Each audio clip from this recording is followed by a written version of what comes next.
इंदिरा गांधी के बारे में ये कहा जाता है कि नेता के तौर पर वो जरूर ताकतवर दिखती थी, लेकिन क्या भारत इतना ताकतवर बना? मैं ये सवाल आपसे इसलिए पूछ रही हूँ क्योंकि इसी पर्यावरण पर आधारित दो ऐसे निर्णय जिनका मैं जिक्र करके आपसे सीधा सवाल करूंगी कि ताज लटेंस दिल्ली में बीचों बीच बने, उसके लिए ज़मीन को लेकर विवाद हुआ, मथुरा रिफाइनरी को लेकर हुआ। विरोध को देखते हुए भी उन्होंने ये फैसला लिया कि नहीं, ये बनने देना चाहिए। क्या ये जो लचरता उन्होंने फैसलों में दिखाई वही प्रतिबिंबित करता है कि हम पर्यावरण को लेकर बड़ी बड़ी बातें तो कर लेते हैं कि लेकिन एक देश के रूप में निर्णायक और मजबूत नजर नहीं आते? नहीं, वो हमेशा संतुलन की बात करती थी, वरना के सिर्फ विकास की नहीं बात करती थी। विकास में और पर्यावरण के बीच में क्या संतुलन होना चाहिए, और कुछ ऐसे उन्हें निर्णय लिए जो आज हम कह सकते हैं कि वो नहीं लेना चाहिए था। और आपने दो मिसाल दिए। मैं पहले वो मथुरा रिफाइनरी की बात करूंगा। 1973 में ताजमहल से करीब 70 किलोमीटर दूर और भरतपुर चिड़िया सेंचुरी से करीब 60 किलोमीटर दूर ये रिफाइनरी लगाया गया। इस पर 4-5 साल तक विवाद हुआ, विचार विमर्श हुआ।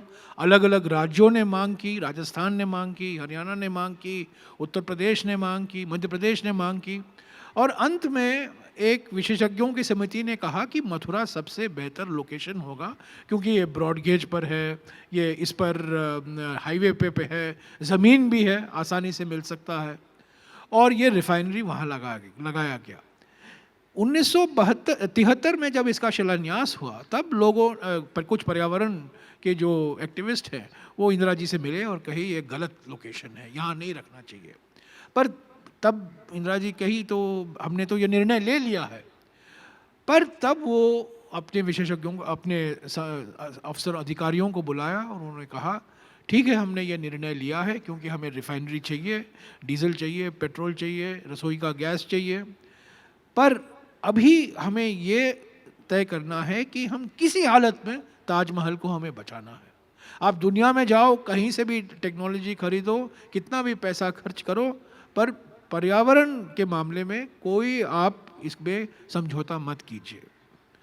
मैंने इसमें लिखा है कि वो वहाँ रिफाइनरी लगना नहीं चाहिए था, पर क्या करें, वो और कोई लोकेशन ही नहीं था, और डिमांड जो था, जो मांग थी डीजल की, पेट्रोल की, इसी इलाके में थी। तो ये बड़ा कठिन निर्णय था, पर उन्होंने लिया। उन्होंने कहा नहीं, इसमें विकास भी होगा पर पर्यावरण को हम संरक्षित रखेंगे। ताज होटल की आपने बात की है, ताज मानसिंह 1971 से 1975 4 साल तक इस पर बात चली, क्या यहाँ ये होटल लगना चाहिए कि नहीं। और मैंने ऐसे कागजात आर्काइव्स में ढूंढ निकाले।